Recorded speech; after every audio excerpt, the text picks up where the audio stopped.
Hi, this is Kevin Conroy, and you're listening to the GeekCast Radio Network. If you've got an issue, here's a tissue. DJ Valentine, he doesn't have a wife or a girlfriend, but he clearly has issues. That guy has definitely got some issues to work out.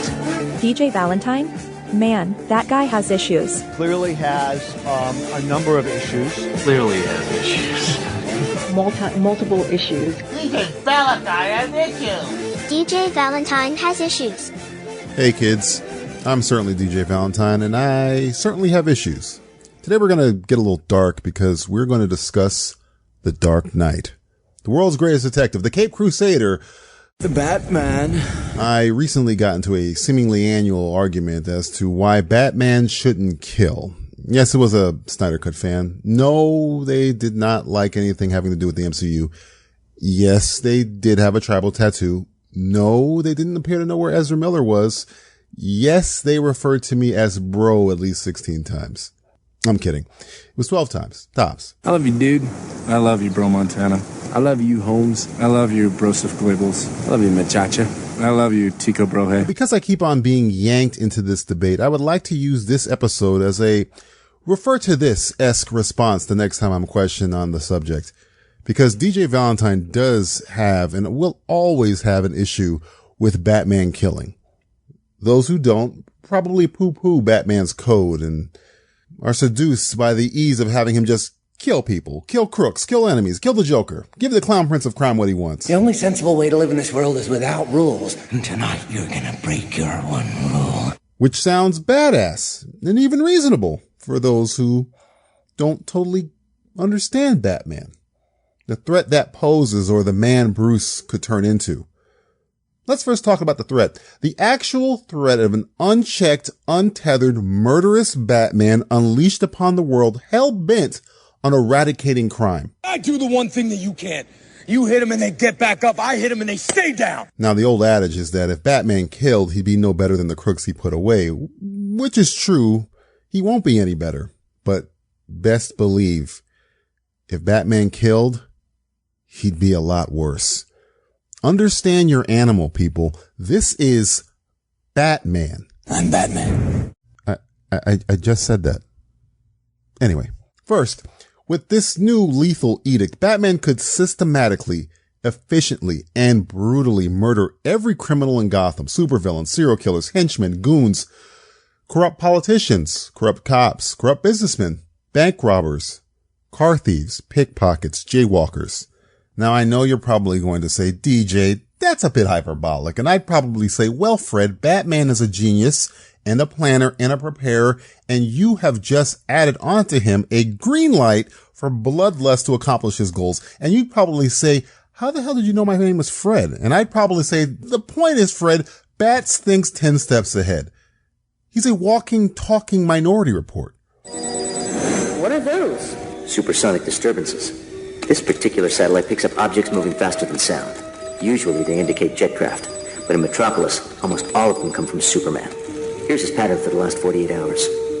What's that place? The Daily Planet. Batman may begin to think a crime, no matter how inconsequential it may seem, could lead to the death of innocent people. Someone steals a car, goes on a joyride, swerves, hops a curb, takes out a family of 3.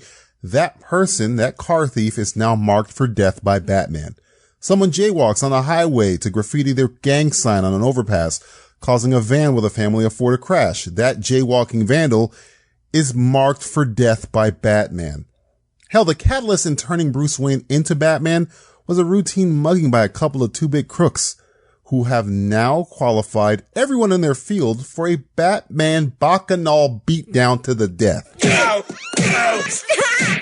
Stop! He's already dead. There's a strong chance Batman then moves on to people aiding and abetting criminals, and then on to those enabling them, and then on to those from the past who have received justice from the law, but not the appropriate amount to satisfy him. I am the law. And after he's done with Gotham, he'd move on to Bloodhaven, then Central City, and then Metropolis, then across the globe. Remember, Batman has a precedent in the comics for setting up an entity run by him called Batman Incorporated. Its intention was to have a Batman-level presence worldwide. Those Confederates of Batman in the company, now with his newly altered training and directives, also now have a carte blanche to kill. You do realize that's nuts, don't you? Sanity of the plan is of no consequence. Then why is that? Because he can do it. He's friggin' Batman. And now he's homicidal Batman. And no one, absolutely no one, not Superman, not the Flash, not Wonder Woman could stop him. Because, by the way, Batman has protocols in place to immobilize and or kill the entire Justice League. With this new edict, I guess it's not and or now, it's just and kill the Justice League. That's why I developed plans for containing any or all members of the JLA, should the need ever arise. None of us would ever do that to you. Then you're damn fools. Now that you understand the potential threat, let's talk further on the man. Just imagine someone with the will and resources of Bruce Wayne, with no rules, no code, no morals, a man with a vendetta of vengeance, dedicated now to killing an intangible concept such as crime. It would be bad. I'm fuzzy on the whole good-bad thing. What do you mean bad? It would be like the devil walking among us. Excuse me. Have you ever danced with the devil in the pale moonlight? And I say the devil and not the Grim Reaper because Batman is not only going to kill you.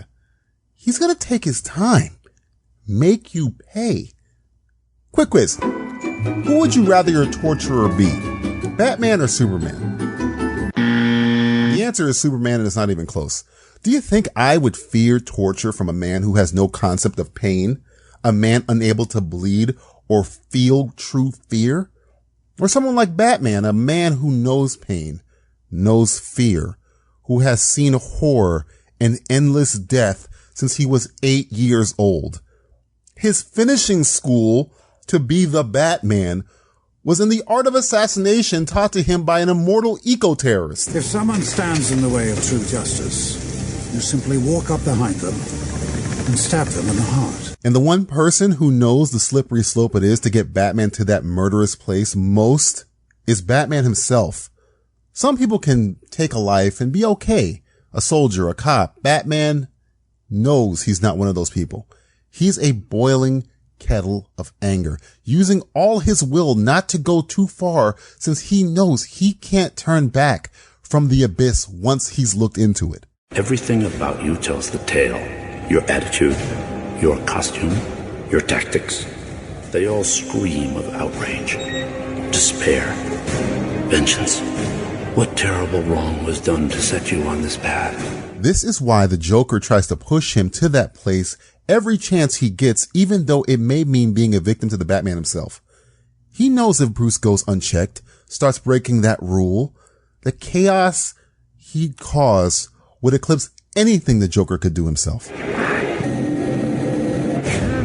I want you to do it. Come on, hit me. Come on, hit me. I've used some drops this episode of characters some people unwittingly think the Batman should be. Judge Dredd, the Punisher, Owlman, an actual counterpart to Batman from another universe who became so jaded without a code, he tried to kill everything and everyone. Man is a cancer, and I've chosen to cut out the disease. You're talking about killing everyone who ever lived, whoever will live. You're insane. Does it really matter?